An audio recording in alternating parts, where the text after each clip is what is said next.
Hey everybody, it's Mike from the Mike Wagner Show, powered by SoundCloud Studios. Visit online at soundcloudstudios.com for all your needs. Look at a professional website without breaking your budget. SoundCloud Studios is the answer. SoundCloud Studios offers fast, affordable custom web designs that blow the competition away. Call today, 1-800-303-3960. That's 1-800-303-3960. Or email to support@soundcloudstudios.com. Mention the Mike Wagner Show, get 20% off your first project. Sonic Web Studios, take your image to the next level. Also, time to give official shout out to our official sponsor of the Mike Wagner Show, international warring author Mia Molson-Zia. If you love fast-paced mysteries, you'll love Missing by Mia Molson-Zia, available on Amazon in paperback and ebook. Missing is fast-paced and intriguing with an unforgettable twist. Takes place in 4 countries, 2 strangers, 1 target, where truth is illusion and those you love will be the first go missing. It's available on Amazon in paperback and ebook. Missing by Mia Molson-Zia has garnered great reviews and even loved endorsed by Howard celebrities, including Joanna Cassidy, Forbes Riley, and many others. So grab your copy today. 4 Girls Missing by Mia Molson-Zia, available on Amazon. Also, check out the Mike Wagner Show at themikewagnershow.com with over 40 podcast platforms heard in over 100 countries, including Facebook, SoundCloud, Spreaker, Spotify, and iHeartRadio. Also, Anchor FM, iTunes, Google Play, Amazon, Audible, Apple Music. Also on HamiltonRadio.net, Oldies FM, Diamonds Radio, and a few networks coming soon. Take the Mike Wagner Show with you on any mobile device. Subscribe to the Mike Wagner Show on the YouTube channel. Follow the Mike Wagner Show on Instagram, Twitter, and TikTok today. And for great gift ideas, go to Amazon.com and check out the Mike Wagner Show podcast. T-shirts, pop sockets, throw pillows, tote bags, hoodies, baseball gear, and more. Makes great gifts for your family, friends, and loved ones 24/7. Go to Amazon.com and check out the Mike Wagner Show podcast. And for more great gift ideas, go to Amazon.com/Mia Molson-Zia for great books, merchandise, and more like Missing, Once, and Wrinkles. Also t-shirts, pop sockets, hoodies, phone cases, and more. Amazon.com/Mia Molson-Zia. Check it out today. I'll support the Mike Wagner Show on Anchor FM, PayPal, themikewagnershow.com. You can buy me a coffee at buymeacoffee.com at the Mike Wagner Show. Make sure you do so today. We're here with a terrific, multi-talented UK singer, songwriter, musician, radio presenter, and a music promoter from Bristol, England with us today. He was one of the members of Iron Maiden, also keyboardist for Cutting Crew, best known for I Died in Your Arms Tonight, and more as well. He also founded the Cashmere Club to showcase live music in London. We'll talk about that. He was involved with a song for Europe, Perfect and Beautiful, also formed with Brian Jones, and also worked with Tans Do Youth, and also opened for the Stranglers, Black Sabbath, and the forefront of New Wave movement. And he was also overnight host of BBC London back in 04 and host of Let's Talk Music in Malta in 08. And he also had some music out there like Route 66, Save the Day, Made in 77. And he's got a new song that will make your heart sing. Live, ladies and gentlemen, from the Plus Studios in beautiful downtown London as well, too, part of the UK, the multi-talented singer, songwriter, musician, radio presenter, music promoter from Bristol, England. Ladies and gentlemen, the multi-talented Tony Moore. Tony, good morning, good afternoon, good evening. Thanks for joining us today. Thank you, Mike. It's a great pleasure to be here and part of your fabulous show. And what an introduction. My goodness, you wore me out just listening to all the things you've listed that I've done. I've forgotten half of those. Really? You know something? I was going to give you a quiz on that, but I'll let you pass on this one. So I'll give you a break on that. Oh, my gosh. And, of course, you got one of your songs that's on YouTube as well, too. Let Your Heart Begin to Sing. Talk about that. You also had Route 66, Save the Day, Made in 77 and more. You're from Bristol, England. You're a UK singer, songwriter, musician, radio presenter, also music promoter. And you played with Iron Maiden and keyboardist for Cutting Crew with I Died in Your Arms Tonight and many more. You founded the Cashmere Club to showcase live music in London. You also were involved with the Song for Europe, also Perfect and Beautiful. You also formed and played with Brian Jones and also Tans Do Youth, and also opened for the Stranglers, Black Sabbath, and forefront of the New Wave movement. You've been overnight host of BBC London in 04 and host of the Let's Talk Music in Malta in 08. I mean, you just have such multi-talented out there, I guess. Where we begin and what projects do you have? Before getting all that, Tony, tell us how you first got started. Well, I think like everybody, when you're a kid, you come across things in your life that strike a chord, pun intended. So for some kids, it's sports. They at a young age, they're either great athletes or they're great swimmers, or they develop a skill in playing soccer, as we call it, or whatever. None of those things really interested me as a kid. Maybe because my dad was a classical tenor and a pianist, and my mum was a ballet dancer. So I grew up in a very creative, eclectic, artistic environment. I was listening to music all the time. And they did send me to piano lessons, and I did rebel because I couldn't read music, and it really frustrated me. Mm-hmm. So I started writing music because first of all, I started memorizing the pieces that I was meant to learn. I get my dad to play them, and I'd play them back by ear. And after a little while, the piano teacher would soon suss that out and go, yeah, you're not really reading this, are you? I go, no, I just memorized it. But I realized that if I was writing my own music, nobody could say it was wrong. So at a very young age, I just started writing music. And as I know, you're a big Genesis fan. And I'm guessing, like most people, you're probably a Beatles fan. You might be a Stones fan instead. I don't know, but you're probably a Beatles fan. Beatles fan, definitely. And Stones came along the way, but I think the Beatles were also an inspiration. And going back to American roots, you also had Elvis Presley, Willie Nelson, a few others. And we had an eclectic household as well, too, with records just sprawled all over the place. Right. Like tiptoe and everything. And if a record broke, you always blame the dog or cat. So. Well, similarly, there was lots of Beatles music in the house. My mum loved the Beatles, so that was part of the soundtrack to my youth in the 60s. But I think seeing Peter Gabriel with Genesis in 1973, 72, 73, doing the Foxtrot tour. Yeah, I think it's around 72, and then Selling England by the Pound was 73. Yeah, that was it. That was like a magical experience. And also I got to see David Bowie doing Ziggy Stardust. Nice. And I was in the second row of the Bristol Colston Hall, which was the venue. And it was that was kind of life-changing in that I'd never realized that a performer could stand on stage making music, but also make us feel and think and experience something that we'd never thought of before. And so I grew up writing music that was heavily inspired by the Beatles and by progressive rock to some degree, by Bowie, a lot of the glam stuff. Alice Cooper, I used to love. Yes, Alice Cooper. Billion Dollar Babies was one of my favorite albums for a long time. So that was kind of the genesis of my musical career, was having all of these influences and writing songs. And then I formed a band at school. And we started doing gigs, and I remember the first gig I did, and we got some applause. It was like, I guess it would, be like a drug, really. I just heard it and I felt so amazing. I thought, this is what I want to do. I want to be on a stage, making music, entertaining people, and having fun. Wow. Was that the one precise moment that simply influenced you into doing the rest of your career? Well, we were going to do more gigs. We were already a band, but that first gig kind of cemented this idea that actually there wasn't anything else I wanted to do. And at school, when I was kind of 13, 14, 15, and you talk to the careers teacher there, or the careers master, and there were no rock and roll options. Nowadays in the UK, and I think in a lot of America, music is an educational opportunity, is an option now. So you can go to Berkeley, or you could go to MIT, or you can go to these different places across America and in the UK, where you can study rock guitar and rock history and production and all these kinds of things that you could never have done when I was at school.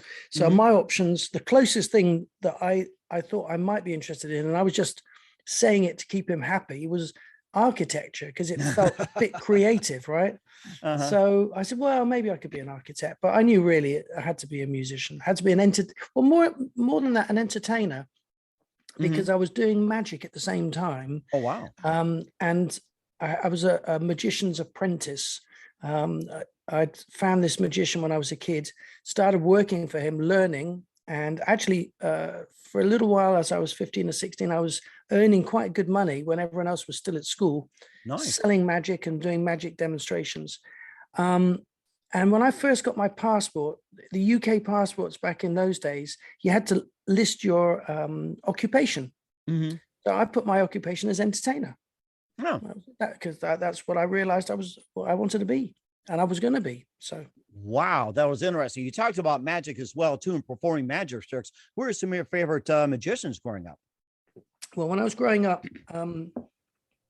I think Doug Henning, who was a Canadian magician, who revolutionized magic at the time. I think he went to university in one of the major cities, maybe Toronto or Vancouver, maybe Toronto.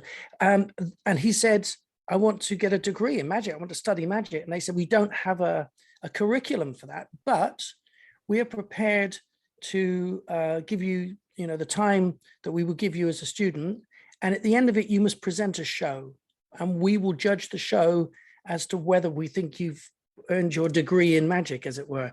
So he did. He created a thing called The Magic Show, which then went on to run on Broadway for years afterwards. Wow. So he was one of my first big heroes. A lot of my other heroes were all dead at that point.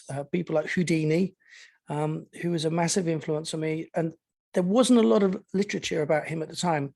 In the last 15, 20 years, there have been quite a few books written that I've devoured and I've been very interested in. But what I loved about Houdini was not only the fact that he seemed to be able to do many different things. So he wasn't just an illusionist. He was a personality, but he was a man of his times. And I don't think Houdini would be able to do what he does now and have the same effect. He existed in the perfect time for him to be Houdini, right?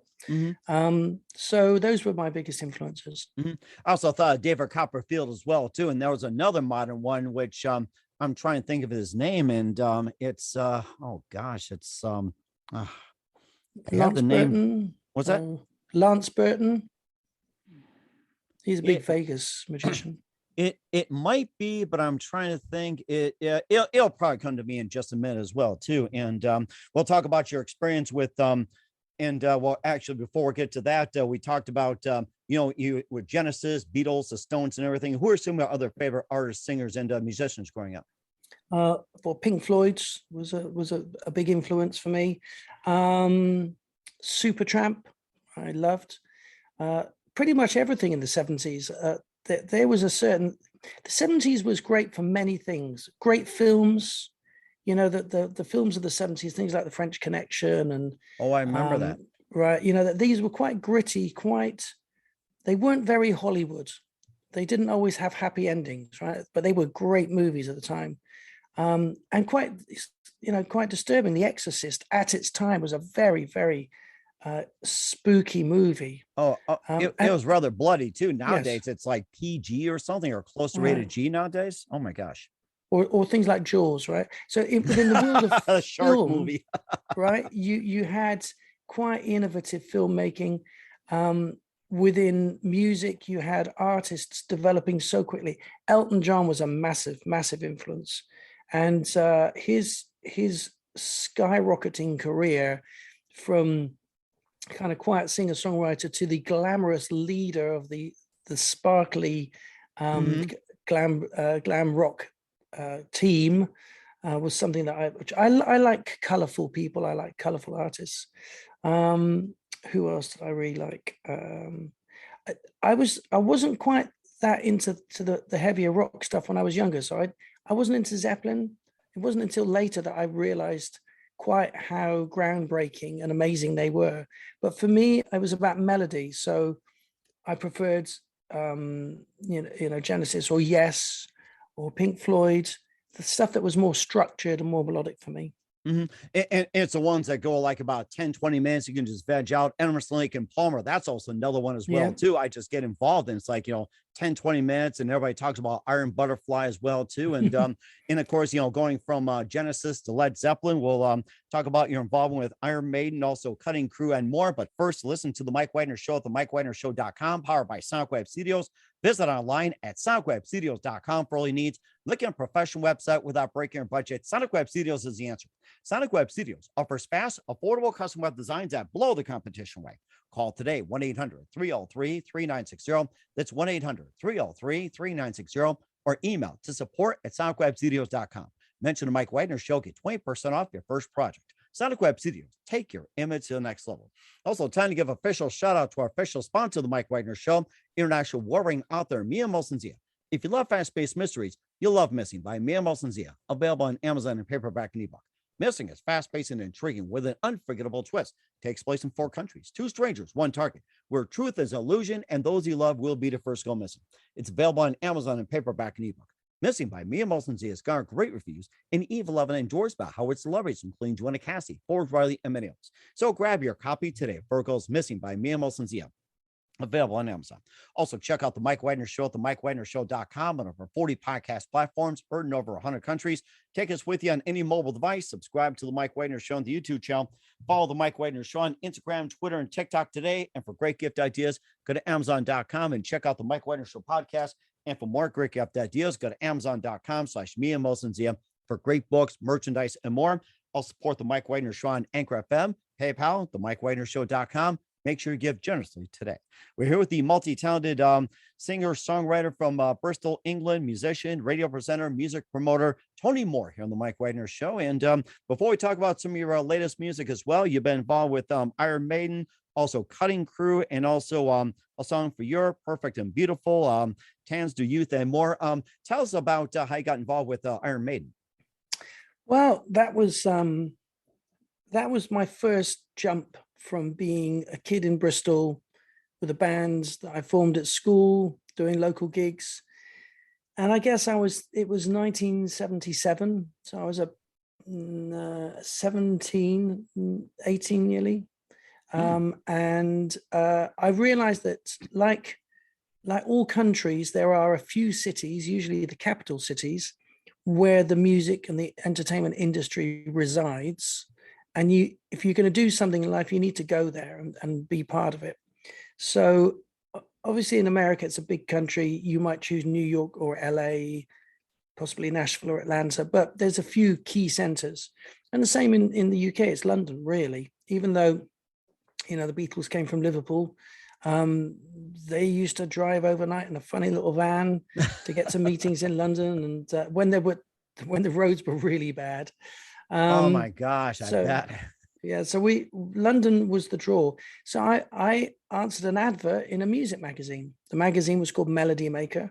Mm-hmm. And in those days, this was before, obviously, any technological achievements that we have now. So there was no internet, no mobile phones, nothing like that. Mm-hmm. So this magazine or this newspaper was a little bit like the internet in paper format, because you could search for musicians, you could buy or sell equipment, you could see gig listings, you could there was personal ads, and I saw this big advert in it, and the advert actually said, I've got a copy of it somewhere, because the great thing about the internet, of course, is that nothing is lost, right? So over the years, ain't that true? all these great Iron Maiden fans have tracked down these tiny bits of memorabilia that are part of that historic journey. So, but I believe it said something like rock band Iron Maiden, or Iron Maiden rock band, looking for drummer and keyboard synth player.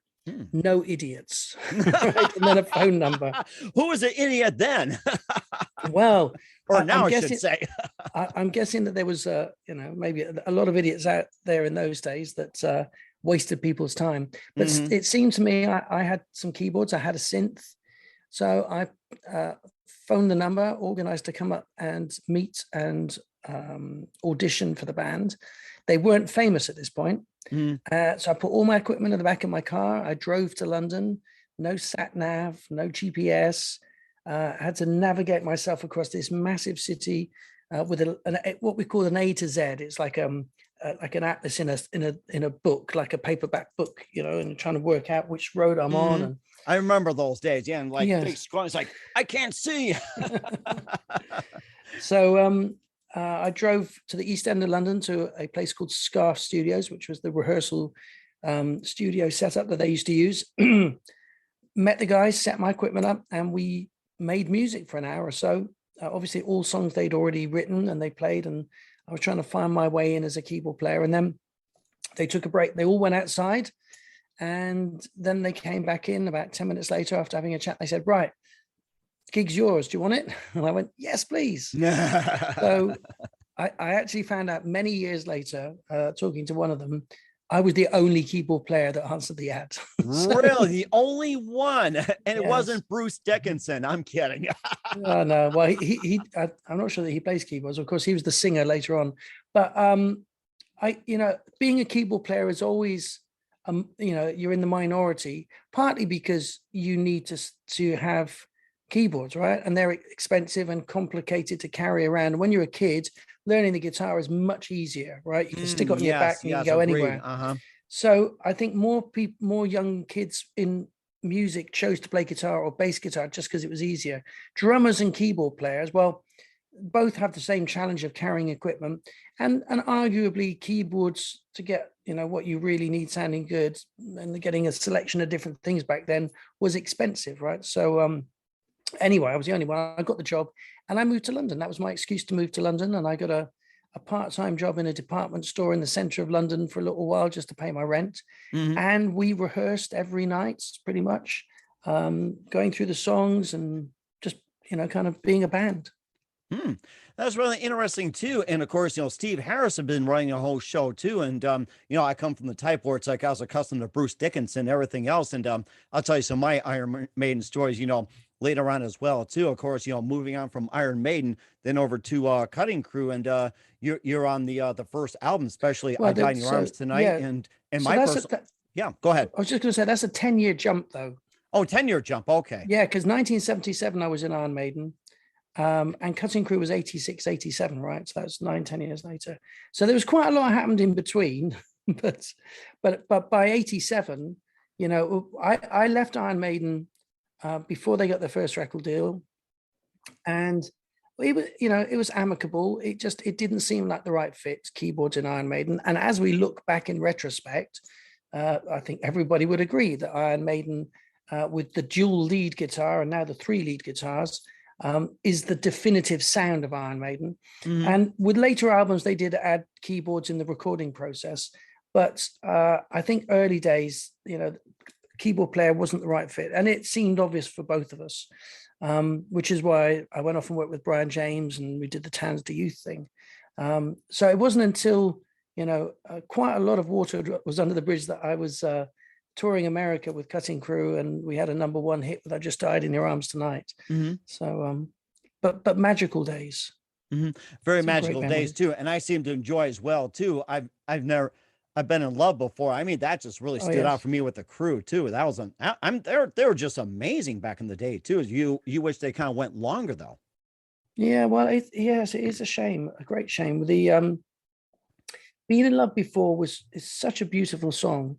And, that and Died in Your Arms were both written by Nick Van Eede, the singer. Fantastic songs, fantastic singer. But there was one of the big challenges I think that the band had, is that Died in Your Arms just seemed to overshadow everything. So even though there was lots and lots of people who loved I've Been in Love Before, and it did get quite a lot of airplay, people still kept going back to Died in Your Arms, as they still do now, right? It's still played all the time. I'm guilty of it. But there's there wasn't much footage of the band, right? It was a strange time because it happened all quite quickly and not a lot of footage was captured. But there's on the internet, there's some great footage of us playing on the Johnny Carson show in 1987. I remember Johnny Carson. Yes, I love that show. We got to play on the show, and we were meant to do 2 songs. We were going to start with Died in Your Arms, and then we were going to play the new single, which has Been in Love Before. It was his birthday show, and he had David Letterman as a guest, and a couple of other people, and the show was running late. And we were coming out of an interval, out of a commercial break, as I think you say over there, and they were just about to pull the curtain back because it was all live, right? This is proper live television. There's no tapes, there was no playback. We had all the equipment there, and this guy puts his head around the corner. He says, "We're running late. You have to cut one song. We're going in 30 seconds." And it's like, what do we cut? Let's cut to Died in Your Arms because everyone's heard that. Let's concentrate on Been in Love Before. But for me, I had to change lots of things on the keyboards I wasn't expecting to do as the curtains were going back.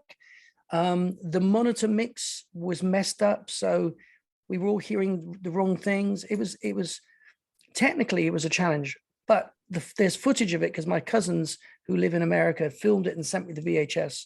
So there's some great black and white footage because of the difference between American VHS and English VHS. And when I transferred it, it came out black and white, but it's online. You can see it. And it was, it's a fantastic performance, even though we were terrified. It sounded great. I'm surprised David Letterman and Johnny Carson didn't make you do stupid human tricks or hold animals on stage. Well, I don't think we'd have had time for that as well. or maybe it's like, hey, you played the wrong one. You'll have to do a stupid human trick in order to get some Yes. more airtime. That's what it's known for in the States as well, too. Exactly. You also got involved later as well, too, with the Song for Europe, Perfect and Beautiful. And tell us about some of your other projects. Well, I'm someone who loves challenges in life. And I'm also someone that looks at different opportunities that life brings when things change, right? So eventually I left Cutting Crew and started doing stuff on my own. But whenever you change direction in life, other opportunities arrive that wouldn't have been there if you'd not made that change. So I look for these opportunities and I enjoy the challenge of trying new and different things. So I've done so many different things. If you want to pick one and throw it to me, I will tell you what I remember of it and how it happened, or I can randomly pick something out of my jukebox brain of experience and give it to you. Okay, something, I think we can probably throw something as well too that Tanzer Youth, I think that has been covered yet as well too, and then also you're also a founder of the Cashmere Club as well too, Right. and a bit more. Well, let's just jump back to the Tanzer Youth thing, because after this is also the Van Halen Black Sabbath. Yes, story. That's right. Okay, around that time. Mm-hmm. Okay, so we're now into 1978. And Brian James was the guitarist with The Damned. So the two big punk bands that changed the face of music in Britain, and I guess it kind of rippled across the world, were the Sex Pistols and The Damned. And Brian had written the first two big hits of The Damned. So if you know your punk history, you'll know things like Neat, Neat, Neat and New Rose. And he'd left The Damned and formed a new band called Tanzer Youth, and I was the keyboard player in the band. Mm-hmm. And we were managed by some really cool managers who were involved in the music industry in a way I'd never been involved before. And I felt this was a really good move for me. And I was having a great time. And as I said, we did shows opening for the Stranglers, but we also opened for Black Sabbath. And this was the last tour in 1978 before Ozzy left the band. So it was a pretty crazy tour. And before we started, the tour was already running. Okay, so they were already out doing shows, and the support band was Van Halen. Oh my gosh! Right? How do you like that? And Van Halen, it depends on whose story you're listening to. I can't tell you the truth of this. I can only say what I remember being talked at the time. That's Van fine. Halen left the tour to come back to America, primarily because actually their career was starting to take off really quickly in America on American radio. But I think also they were young and incredible, and Black Sabbath at that point maybe were feeling that the support band was getting more attention than them, possibly. I don't know. But so they left the tour, but everybody who'd bought a ticket for that tour thought they were going to see Van Halen and Black Sabbath. Mm-hmm. But what they got to see halfway through the tour was Black Sabbath and Tanzer Youth, because we took over the tour from Van Halen. Uh-huh. Now, of course, Tanzer Youth had a history of coming from punk, and Black Sabbath, of course, is heavy rock. And in those days, those two music genres did not mix. Mm-hmm. Nowadays, you can go and see a festival and you can see Green Day or a modern punk band and Metallica. And yes, I was going to say Metallica. We think alike. Yes, exactly. And you'd see them on the same bill and it'd be no problem, right? It's just great music. But back then it was very divisive. So the very first date we did was the the Birmingham Odeon, which was the hometown gig for Black Sabbath. And we came out on stage and the audience screamed at the tops of their voices, threw things at the stage, told us to F off. It was quite an experience, I have to tell you. I didn't expect that at all. And I thought, but guys, we're not that bad. Oh my gosh. I think somebody said they cowbell on that one. I just can't get Yes. over that. Oh my gosh. And of course, and the rest is history as well too. And Yes. oh my gosh. Okay. And then you had to open with the Stranglers, and then Yeah. also jumping over as well too. You later did some other things. You also jumped over to finding the Cashmere Club, which showcased live music in London, and going from playing for the people in London to hosting it. So tell us more Yeah. about that.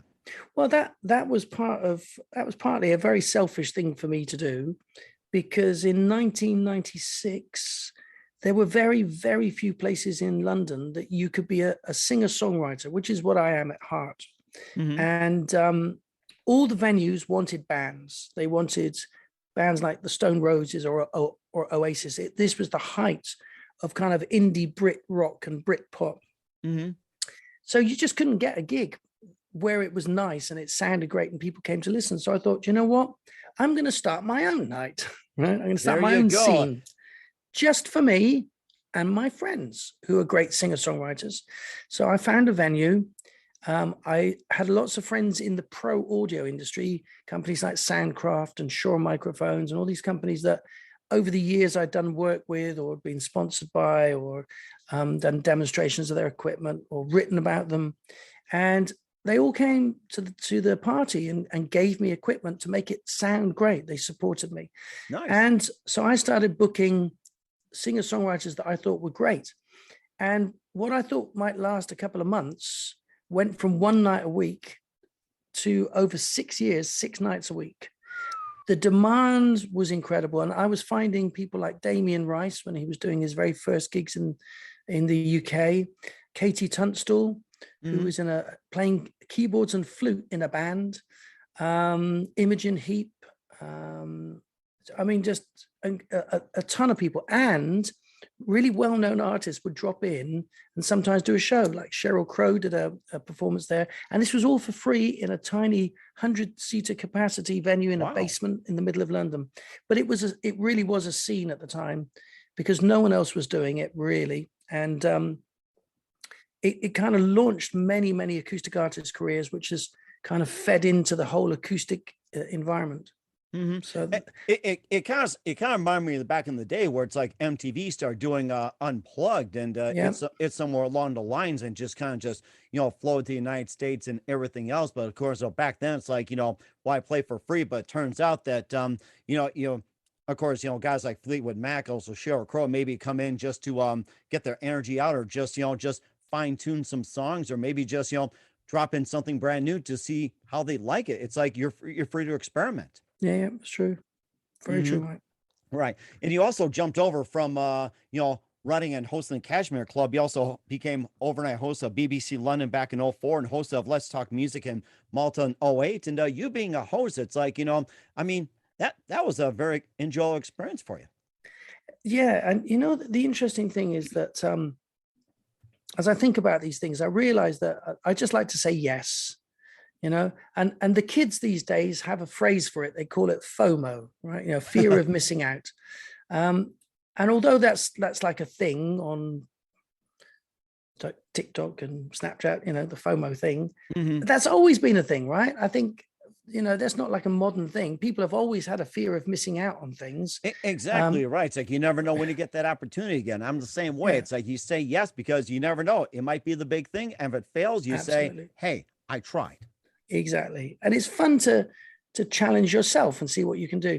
Now, my background in magic and me hosting the Cashmere Club gave me quite a strong foundation in being able to talk to complete strangers and have something to say all the time, because that in some areas of my life had been the only way I could make a living, right? If I'm selling magic tricks to people, I have to be able to stop complete strangers, entertain them, and then make them buy something that they don't want, don't need, and will never use again, and make them really happy to do it, right? And that taught me a lot about the psychology of being able to, public speaking and engaging with people. So I was contacted in 2004 by Jo Good, who was a radio presenter on BBC London. She just started a new show, and she said, I want you to come and do an overnight show with me, and we talk about music. And everyone I know who talks about music, they say, Tony from the Bedford should be part of your show for this, because he knows all about the music. So that began a 4-year run of every Tuesday night from midnight till 4 a.m, not only talking about new music and playing new music, but bringing artists in. And very often they'd been playing in my venue that night. And we finish the show and we go for something to eat and have a cup of coffee. And then we go to the radio studio and they play sessions. And again, so I'd have people like Paolo Nutini would come in and do a session before he was famous, and all kinds of people. And it was another great education, right, Mike? As you know, you've done so much. You've had such a long and eclectic career. And overnight host. I've been there, done that. So it's like I can relate to these stories. And another off conversation topic too. Overnight host. I've done just about everything. And having a coffee and talking to you, it's midnight over there, and it reminds me of yes. my days of overnights. Yes. Do you know the funny thing about overnight radio, especially if you ever do a radio show where people can phone in, it's very strange, the people who phone in, right? Because when it's 3 o'clock in the morning, normal people are fast asleep, right? Because they got to get up for work. Correct. So you get a strange mix of people listening to, people who are insomniacs, people who make sandwiches, right? And press them in the bags, ready, to the overnight job, and they're listening to the radio. And cab drivers, lots of cab drivers, right? Yes, a lot of them. Truck drivers. It's I find it quite a magical time to be doing something where you engage with people, because we all feel like we're doing, it's not naughty, but it's like we're in this funny little world that most people don't know about because they're fast asleep. I really enjoyed it a lot.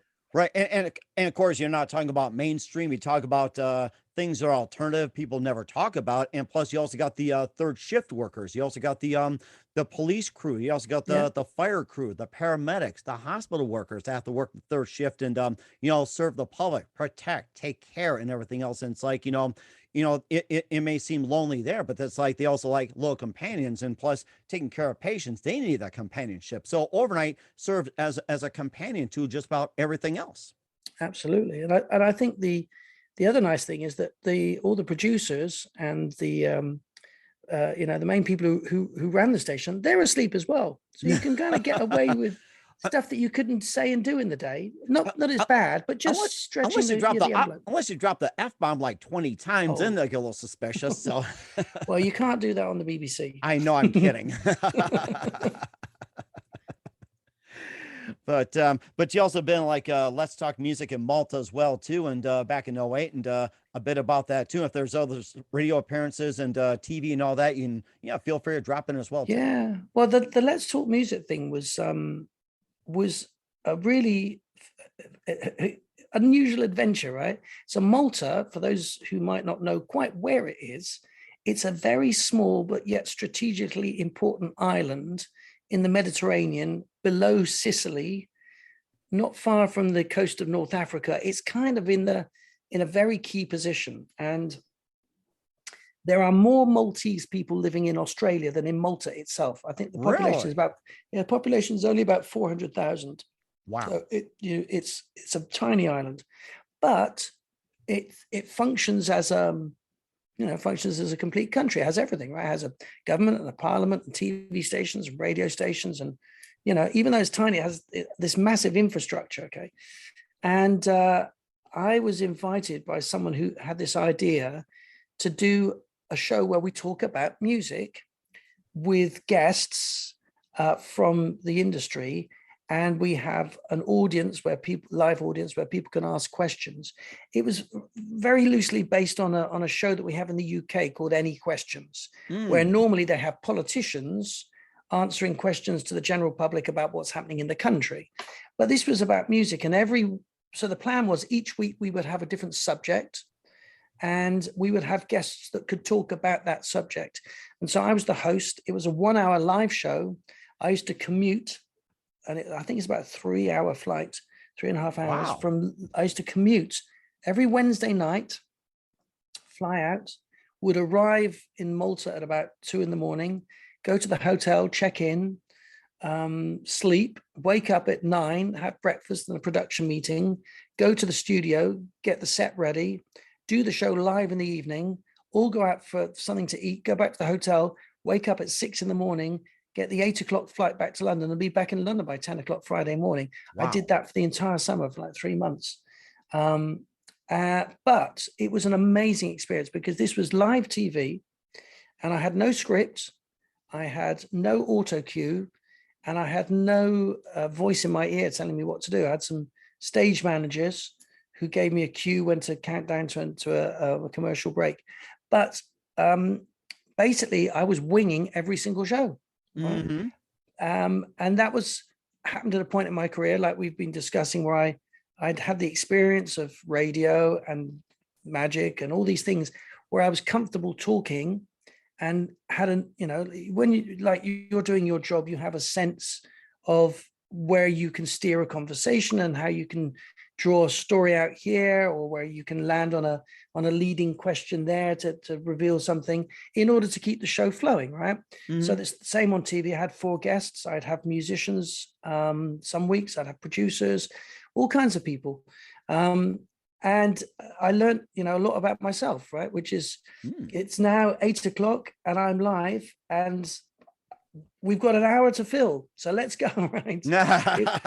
I used to play 2 songs in the show. I used to play 1 song at the very beginning, both to establish my credentials as a musician that knows what he's talking about, but also it was my show, right? I'm the host, so I'm going to promote that. And then I used to play a song somewhere towards the latter part of the show as well.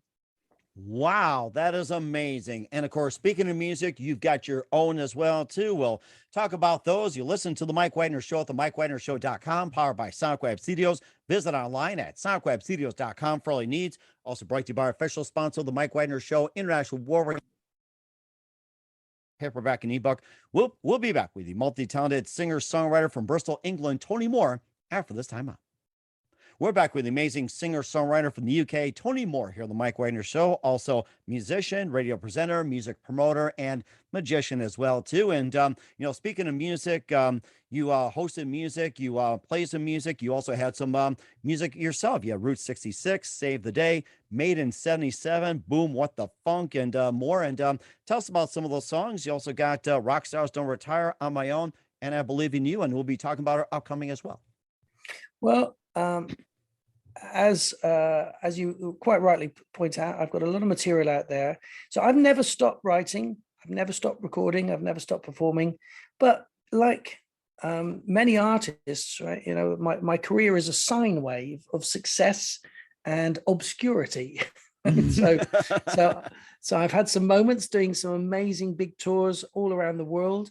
I've had moments where nobody knew who I was, and I hadn't got a clue what I was meant to be doing, but I was having fun, right? The most important thing that I always want to share with people is enjoy the journey, right? Because you only get one journey, and this is it.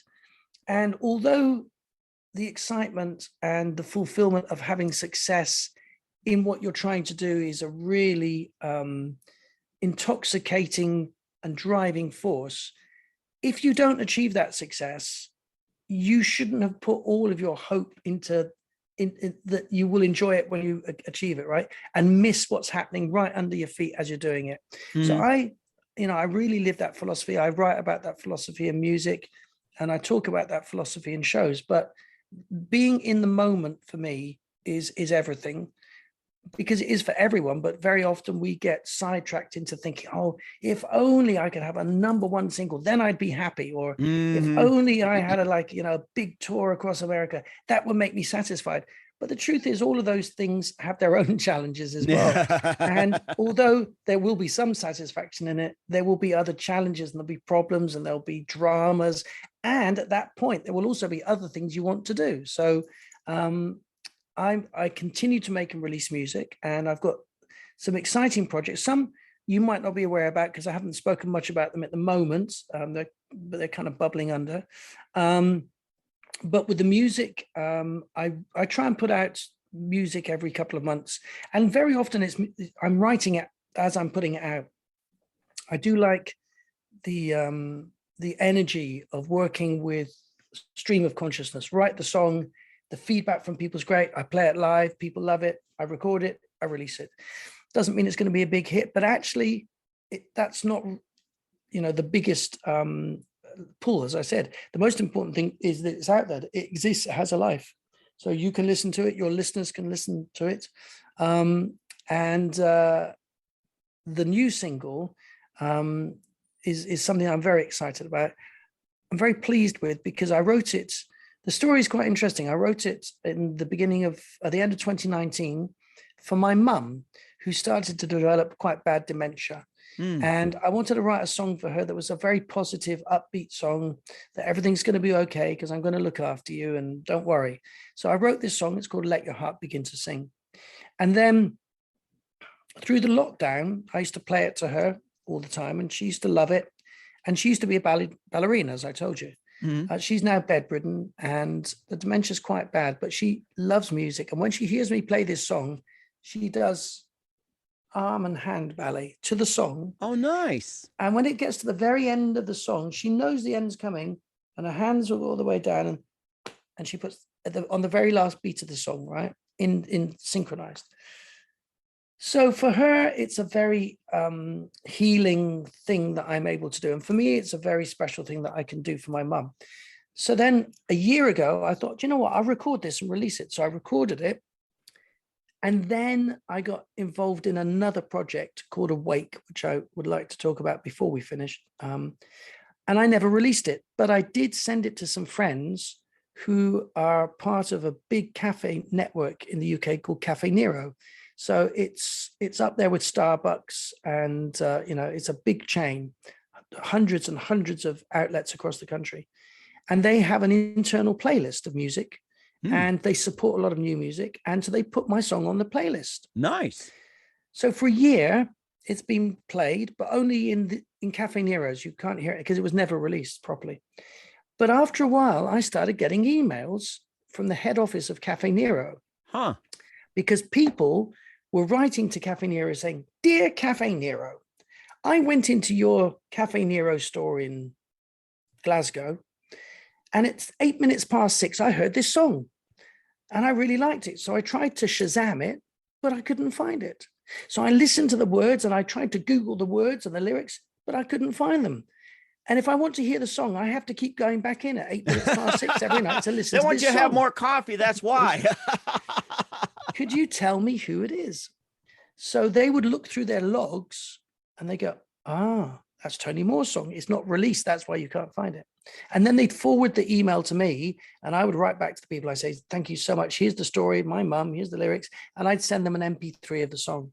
Nice. And they would all write back to me, and they'd all say, you must release this. It's so kind of you to send it, but we'd love to support it and buy it. And so that's why I released it. So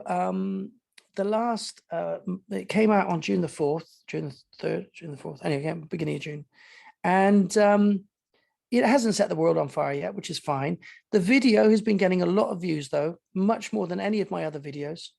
And the feedback has just been very beautiful, because I think so many people identify with the message, identify with my situation in different ways, but they overlap. But also just, want to sing along. It's a catchy number. It sounds very amazing too. And where can we find all your music at and all your projects at, Tony?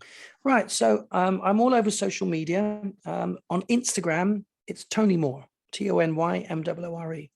On my website is TonyMooreMusic.com, which is usually fairly updated. And there's usually a link tree that takes you through to everything else.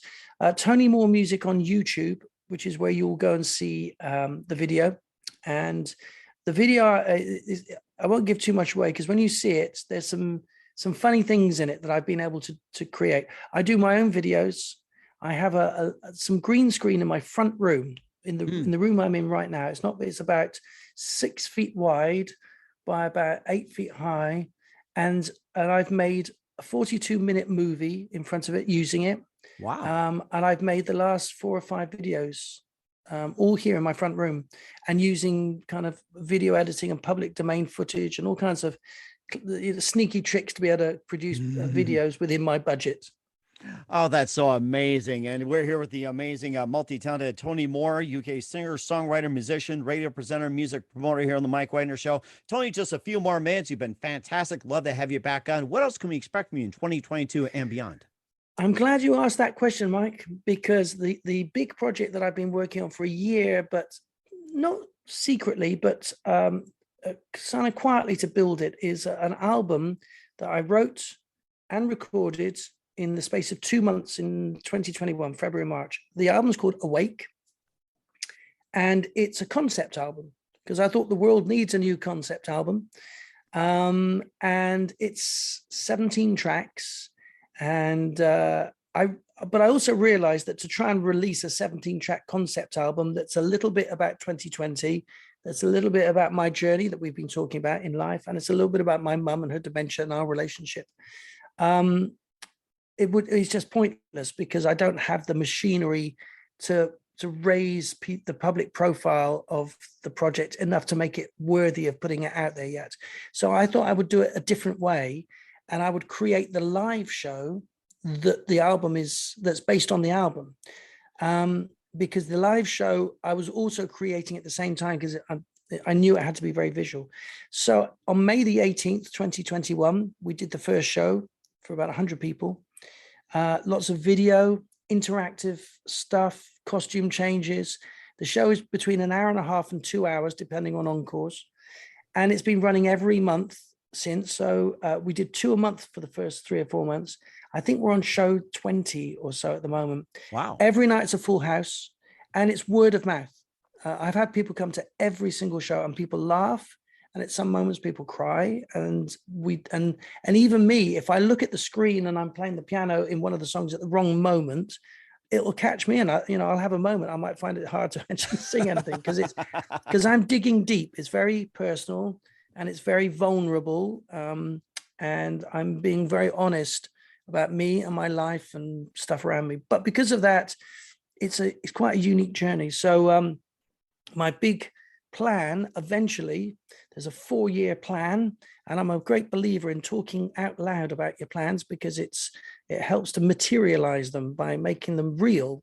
And also, I don't want to look silly by not doing it, right? So exactly. My 4-year plan, there's a famous venue in London called the Roundhouse. It's a 3,000 capacity venue. So my first challenge is, how do I get it to there? Obviously, I can't do it all on my own. I need to find put the team together, which is what I'm doing now. But I've got proof of concept, right? You just come and see the show and you'll get it. If I can do the Roundhouse, then I could take it to the Royal Albert Hall, right? Because that's 5,000.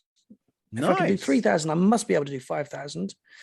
And if I can do 5,000, I could probably take it to the O2, which is one of the biggest venues in the UK, which is about 18,000.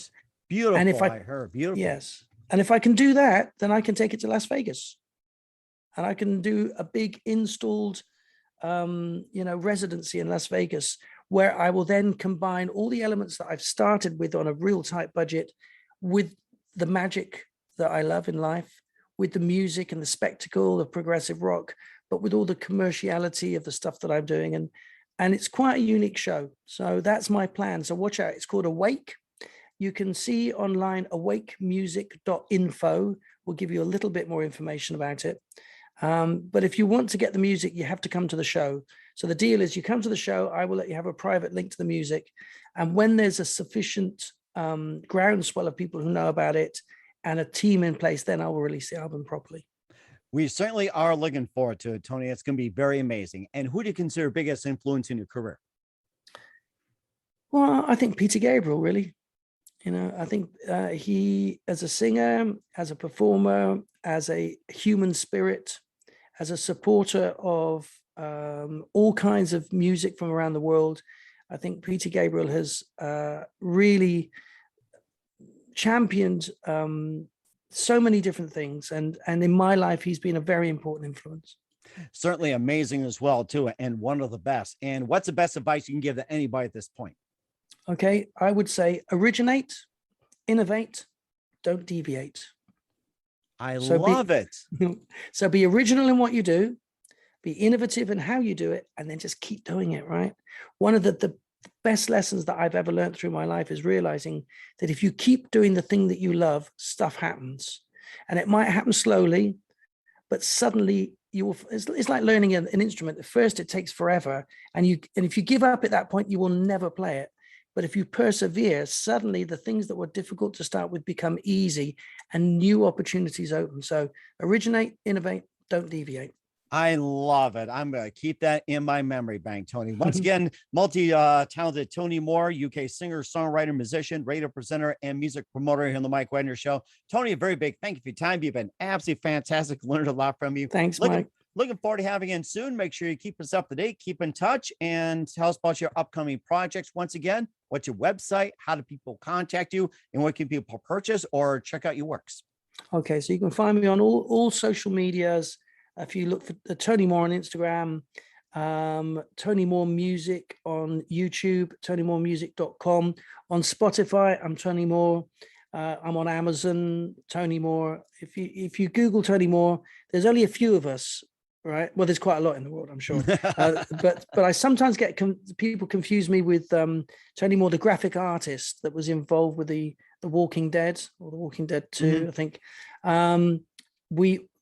Interestingly enough, on Twitter, I'm Tony Moore 1 and he's just Tony Moore. But on Instagram, I'm Tony Moore and he's Tony Moore 1. So we often get people sending us messages, and I'm sure he's getting people saying, "Loved your new single, Tony." He's go, "Well, I haven't released anything." And I get people saying, "Love your new comic, Tony." I go, "Oh, I don't like to disappoint them though." So it's okay. Play along and be a doppelganger. You could do that too. There you go. Once again, Tony, very big thank you for your time. You've been absolutely amazing. Looking forward to having you soon. Make sure you keep us up to date. Keep in touch. Love to have you back. We wish all the best. And Tony, you definitely have a great future ahead of you. Thank you, man.